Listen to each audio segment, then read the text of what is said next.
Wedding ഡേയിലേക്ക് എല്ലാവരെയും നമ്മൾ invite ചെയ്യണം. എങ്ങനെയെങ്കിലും അവർ കല്യാണം കഴിക്കുക അല്ലെ? ഓരോ കാര്യങ്ങളും ചെറിയ ചെറിയ വിവാദങ്ങൾ സൃഷ്ടിച്ചോണ്ടായിരുന്നു.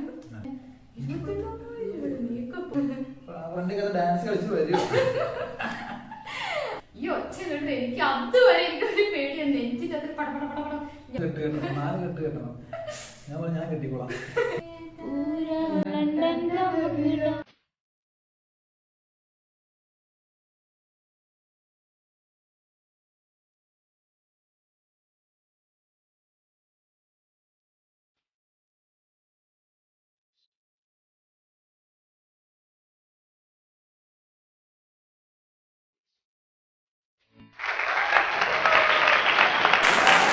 അപ്പോൾ എല്ലാവർക്കും നമസ്കാരം. ഞങ്ങളുടെ പുതിയ വീഡിയോയിലേക്ക് സെക്കൻഡ് പാർട്ട്. ഞാൻ പ്രവീൺ. അപ്പോൾ എല്ലാവർക്കും നമസ്കാരം. ഞാൻ പ്രവീൺ. അപ്പോൾ ഞങ്ങളുടെ പാർട്ട് 2 വീഡിയോയിലേക്ക് എല്ലാവർക്കും സ്വാഗതം. അപ്പോൾ ഫസ്റ്റ് പാർട്ട് എല്ലാവർക്കും ഇഷ്ടപ്പെട്ടെന്ന് വിചാരിക്കുന്നു. നമ്മൾ അതേ ഡ്രസ്സിൽ തന്നെയൊക്കെ വന്നിരിക്കുകയാണ്. അത് അന്നത്തെ ദിവസം തന്നെ നമ്മൾ ഈ വീഡിയോ സോറി. അപ്പോൾ നമ്മുടെ ചാനൽ സബ്സ്ക്രൈബ് ചെയ്തിട്ടില്ലാത്ത ആൾക്കാർ നമ്മുടെ ചാനൽ സബ്സ്ക്രൈബ് ചെയ്യണം. അപ്പോൾ ഈ വീഡിയോയിൽ നമ്മൾ നേരത്തെ കഴിഞ്ഞ വീഡിയോയിൽ പറഞ്ഞ പോലെ തന്നെ നമ്മുടെ വെഡിങ് വീഡിയോയും വെഡിങ് ഫോട്ടോസും നമ്മുടെ എൻഗേജ്മെൻറ്റ് ഫോട്ടോസും റിസപ്ഷൻ വീഡിയോ ഒക്കെയാണ് ഇൻക്ലൂഡ് ചെയ്തേക്കുന്നത്. അതിൻ്റെ സ്റ്റോറീസും ഇല്ല, അത് അടുത്ത എപ്പിസോഡാക്കാം. അതിനെക്കുറിച്ച് കുറച്ച് അധികം പറയാനുണ്ട്. പിന്നെ പോസ്റ്റ് വെഡിങ്ങിൻ്റെ വീഡിയോ ആ സെയിം സോങ് തന്നെ നമ്മൾ കാണിക്കാമെന്ന് വിചാരിക്കുന്നത്. അതിന് കോപ്പിറൈറ്റ് ഉണ്ട്. അപ്പോൾ അതുകൊണ്ട് തന്നെ നമ്മളത് വേറൊരു വീഡിയോ ആയിട്ട് ഇടാമെന്നാണ് വിചാരിക്കുന്നത്. അപ്പോൾ നമ്മുടെ വെഡിങ് ഡേയിലേക്ക് എല്ലാവരെയും നമ്മൾ ഇൻവൈറ്റ് ചെയ്യുകയാണ്. ഇന്ന് ഞങ്ങളുടെ വെഡിങ് ഡേ ആണ്. September 8 ഞങ്ങളുടെ വെഡിങ് ആനിവേഴ്സറി ആണ്. എത്രാമത്തെയാ? 4ാമത്തെ. എല്ലാം അറിയാം, കുറേ പ്രാവശ്യം പറഞ്ഞു കൊടുത്ത. അപ്പോൾ ഭയങ്കര എക്സൈറ്റഡ് ആണ്. അപ്പോൾ നമുക്ക് ആ വീഡിയോയിലേക്ക് പോകാം. അപ്പോൾ എല്ലാവരും ഇവിടേക്ക് പോകാം.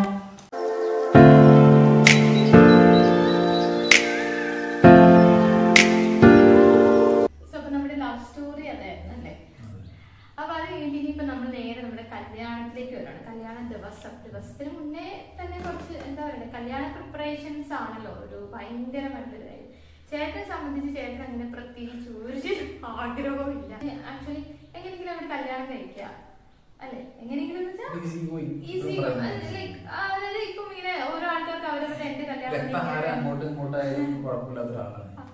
പക്ഷെ നമ്മൾ പെണ്ണുങ്ങളെ സംബന്ധിച്ചിട്ട് കല്യാണം എന്ന് പറയുമ്പോൾ നമ്മൾ മുന്നേ കുറേ പ്ലാൻ ചെയ്ത് എല്ലാം ഇങ്ങനെ ഭയങ്കര അടിപൊളിയാവണം, ഭയങ്കര ഒരുപാട് പ്ലാനിങ് ആയിരുന്നു. അപ്പം എന്നെ സംബന്ധിച്ച് എനിക്ക് ഈ പറഞ്ഞ എന്റെ അനിയത്തിയാണ് എല്ലാ കാര്യങ്ങളും ചെയ്തു തരാൻ വേണ്ടിയിരുന്നത്. എനിക്കാണെങ്കിൽ ആഗ്രഹം ഉണ്ടെങ്കിൽ ഇങ്ങനെ വേണം, പക്ഷെ ഐഡിയ ഒന്നും ഇല്ല, ഭയങ്കര ഐഡിയാസ് കുറവുള്ളതാണ്. അപ്പൊ ആദ്യം നമ്മൾ സാരി ആയിരുന്നു ആദ്യത്തെ നമ്മുടെ ഇത്. അപ്പം സാരി തൊട്ട് ഞാൻ ഈ പറഞ്ഞ പോലെ ഞങ്ങളുടെ കല്യാണം എന്ന് പറഞ്ഞു കഴിഞ്ഞാൽ ആ ഒരു സമയത്ത് എന്റെ വീട്ടിൽ ഫസ്റ്റ് ഓൾമോസ്റ്റ് എന്റെ ഒരു ജനറേഷനിൽ ആദ്യത്തെ കല്യാണം ഇവരുടെ വീട്ടിലോ അതുപോലെ തന്നെയായിരുന്നു. അപ്പൊ അതുകൊണ്ട് തന്നെ എല്ലാവർക്കും കുറെ കൺഫ്യൂഷൻസ് ഉണ്ടായിരുന്നു. അപ്പൊ ഞാൻ പറയുന്ന പല കാര്യങ്ങളും ഇവർക്ക് വീട്ടുകാർക്ക് അക്സെപ്റ്റബിൾ അല്ലായിരുന്നു, എന്റെ വീട്ടുകാർക്ക് അക്സെപ്റ്റബിൾ അല്ലായിരുന്നു. പക്ഷെ നമുക്ക് ഇപ്പം കല്യാണം എന്ന് പറഞ്ഞാൽ ഭയങ്കര ആഘോഷമായിട്ട് ആ ഒരു തുടക്ക സമയത്തായിരുന്നു നമ്മുടെ കല്യാണം അല്ലെ? ഈ കല്യാണങ്ങളിൽ ഒരു ബ്രേക്ക് വന്നിട്ട് ആ ഒരു സ്റ്റാർട്ടിങ് ടൈമിലാണ് ഞങ്ങളുടെ കല്യാണം. അപ്പൊ അതുകൊണ്ട് തന്നെ കല്യാണം ഇത്രയും ഇങ്ങനെ ആഘോഷമായിട്ട് ഡാൻസ് പാട്ട് അതിനോടൊന്നും എല്ലാവരും ഇപ്പൊ ഹൽദി മെഹന്തി ഒക്കെ ഉണ്ടായിരുന്നു എനിക്ക്. അപ്പൊ ഞാൻ ആ ചേട്ടനോട് പറയുമ്പോൾ അതൊക്കെ ഹിന്ദിക്കാരല്ല, എന്തിനാ നമുക്ക് അതിന്റെ ഒന്നും ആവശ്യമില്ല, അതൊന്നും നമുക്കില്ലല്ലോ, അങ്ങനെ ആ ഒരു ടൈമായിരുന്നു. അപ്പൊ എന്റെ വീട്ടിലും അങ്ങനെ തന്നെയായിരുന്നു. പക്ഷെ നമ്മളുടെ ആഗ്രഹമാണോ എനിക്ക് ഹൽദിയും മെഹന്തിയും ഒക്കെ ഒരു ശരിക്കും നല്ലൊരു ഫീസ്റ്റ് ആയിട്ടായിരുന്നു നമ്മുടെ കല്യാണം നടത്തിയത്. അപ്പം ഞാൻ ഈ പറഞ്ഞ പോലെ ഓരോ കാര്യങ്ങളും ചെറിയ ചെറിയ വിവാദങ്ങൾ സൃഷ്ടിച്ചോണ്ടായിരുന്നു.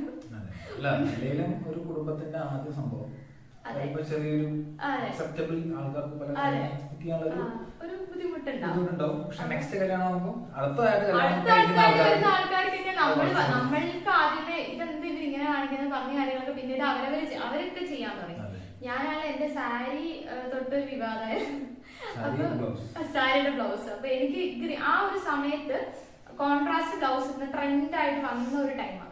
അപ്പം നമ്മുടെ റിലേറ്റീവ്സും അങ്ങനെയുള്ള ആൾക്കാർക്കൊന്നും അങ്ങനെയൊന്നും വേറൊരു കളർ ബ്ലൗസിലൊന്നും അങ്ങനെ കണ്ടിട്ടില്ല. അപ്പൊ ഞാൻ പറഞ്ഞപ്പോ തന്നെ ചേട്ടന്റെ അമ്മയും എന്റെ അമ്മയെ നമ്മളിങ്ങനെ കുറെ ഫോട്ടോസ് ഒക്കെ കാണിച്ച് കൺവിൻസ് ചെയ്തു. അപ്പൊ ചേട്ടൻ്റെ അമ്മയും അതൊന്നും പറ്റുന്നില്ല, നമ്മള് ആ സാരിയുടെ ബ്ലൗസ് തന്നെയാണ് കല്യാണത്തിന് ഇടേണ്ടതെന്നൊക്കെ പറഞ്ഞു. അപ്പൊ എനിക്ക് ഒന്നാമത് കല്യാണ സാരി അത്ര സാറ്റിസ്ഫൈഡ് അല്ലാതെ. അപ്പൊ ഞാൻ എന്റെ വിചാരം ഓക്കെ ബ്ലൗസിൽ നിന്ന് എന്തെങ്കിലുമൊക്കെ പരിപാടി ഒപ്പിക്കാം, ആ ഒരു ഐഡിയ ആയിരുന്നു.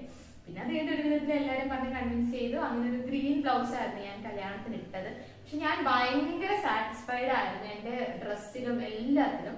അപ്പൊ ആ ബ്ലൗസ് നമുക്ക് ചെയ്തു തന്നത് ആങ്കർ ഉണ്ടല്ലോ, മീര അനിൽ, വോഡഫോൺ കോമഡി സ്റ്റാർസിന്റെ അതിൽ അത് ആ പെണ്ണിന്റെ ബ്ലൗസ് ഒക്കെ ചെയ്ത് ഭയങ്കര ഹിറ്റായി ചേട്ടൻ. ചേട്ടൻ ഒരു ഡാൻസിനൊക്കെ കോസ്റ്റ്യൂംസ് ഒക്കെ ചെയ്യുന്ന നല്ല അടിപൊളിയായിട്ട് കോസ്റ്റ്യൂംസ് ഒക്കെ ചെയ്യുന്ന ഒരു ചേട്ടനാണ്. അപ്പൊ ചേട്ടനാണ് എനിക്ക് എന്റെ കല്യാണ ബ്ലൗസും അതുപോലെ തന്നെ റിസപ്ഷൻ ഒക്കെ ചെയ്തത്. അപ്പൊ അതാണ് കല്യാണ ബ്ലൗസിനെ കുറിച്ചിട്ട് എനിക്കത് കുഞ്ഞു സ്റ്റോറി നിങ്ങൾക്ക് ഷെയർ ചെയ്യാനുള്ളത്. രാത്രി ഉറങ്ങാൻ പറ്റിയോ?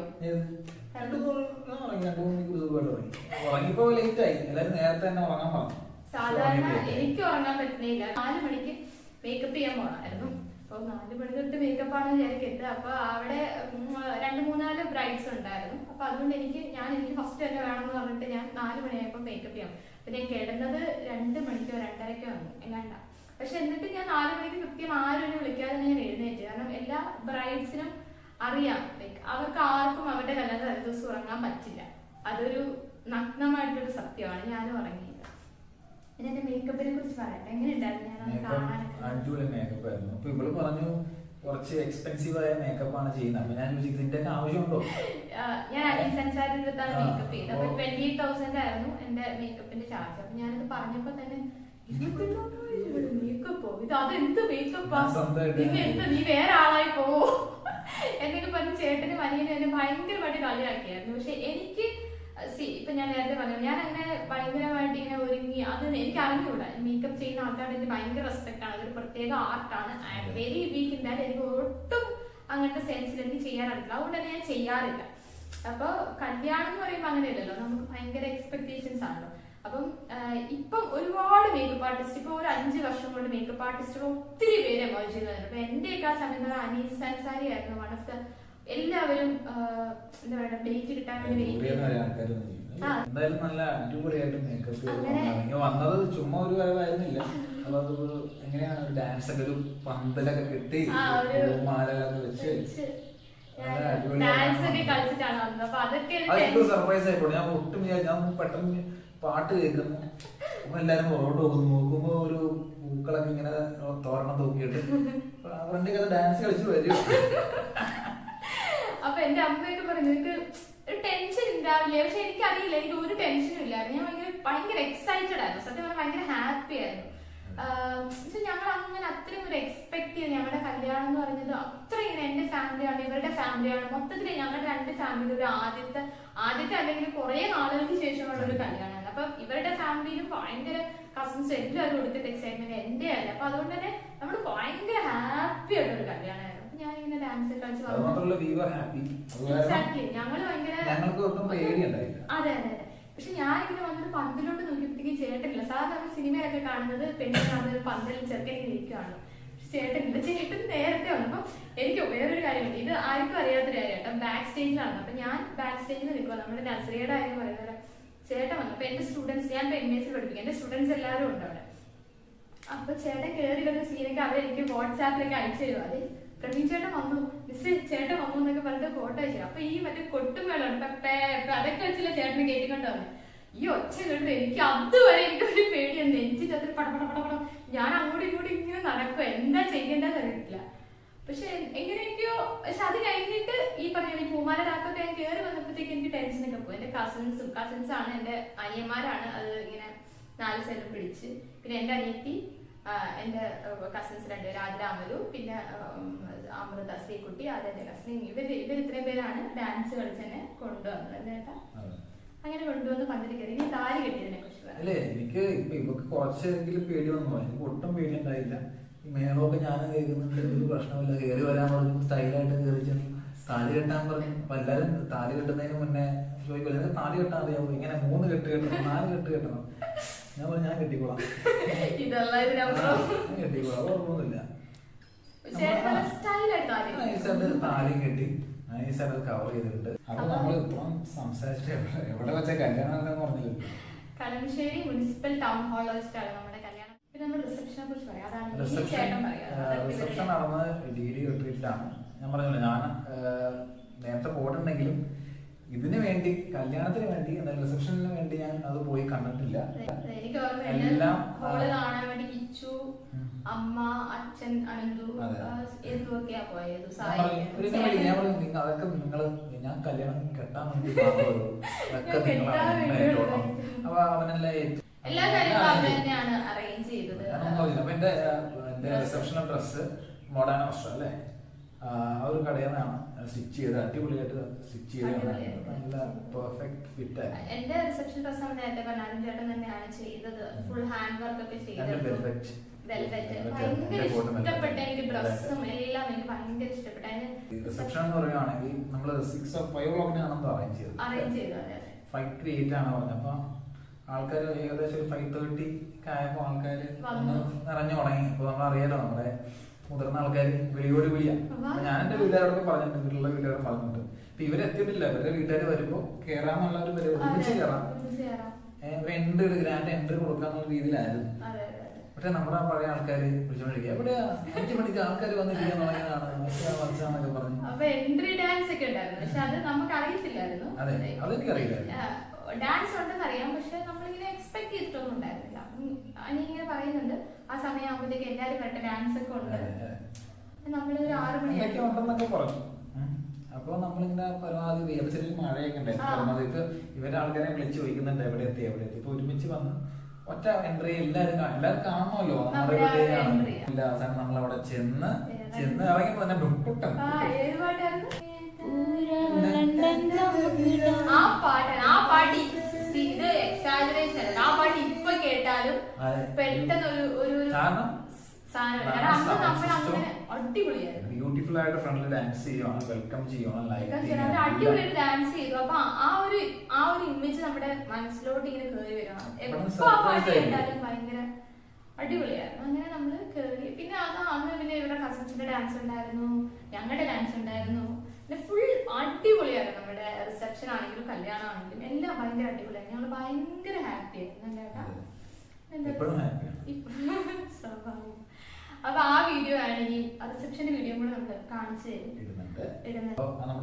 നമ്മുടെ അതാണ് നമുക്ക് പറയേണ്ട മെയിൻ. അതിപ്പോ ഞാനിപ്പം ഓരോ കാര്യങ്ങളും ഞാൻ പറഞ്ഞു, ഇപ്പൊ സാരിയുടെ കാര്യത്തിലാണെങ്കിലും മേക്കപ്പിന്റെ കാര്യത്തിലാണെങ്കിലും ഫോട്ടോഗ്രാഫിയുടെ കാര്യത്തിലാണെങ്കിലും പന്തലിന്റെ കാര്യത്തിൽ എല്ലാത്തിലും I had my own plan. എനിക്ക് എല്ലാം ഇത് ഇങ്ങനെ വേണമെന്നൊരു നിർബന്ധം ഉണ്ടായിരുന്നു. ഇപ്പൊ ക്യാമറ ഈ പറഞ്ഞ പോലെ ഇപ്പൊ ഞാൻ എപ്പോഴും പറയുന്നത് ഞങ്ങളുടെ കല്യാണകാലം ശരിക്കും 4 വർഷം മുന്നേ എന്ന് പറയുന്ന കല്യാണം ഇങ്ങനെയല്ലായിരുന്നു. ഇപ്പം വെഡിങ് ഫോട്ടോഗ്രാഫിക്കൊക്കെ ഭയങ്കര ഒരു ഡിഫറൻസ് ആണ് വന്നേക്കുന്നത്.